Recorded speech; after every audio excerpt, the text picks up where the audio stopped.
আগেকার যুগে পাত্রী দেখা। আহা, পাত্রের বাজারে কি বয়ে রয়েছে। কই আপনাদের মেয়ে কই, নিয়ে আসো তাকে। হ্যাঁ দিদি, মেয়ে আসছে, দাঁড়াও।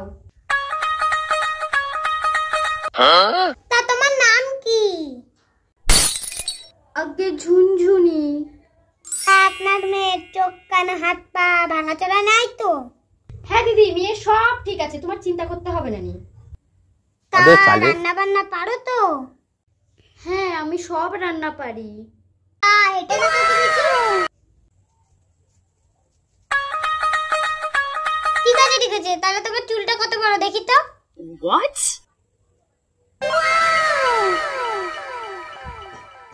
এবার দিনা পাওনার কথাটা মিটিয়ে নি। আমার ছেলের একটা আংটি, আর একটা সোনার চেন, আর একটা সাইকেল, আর বেশি কিছু চাই না, আর 2 লাখ টাকা দিলেই হবে।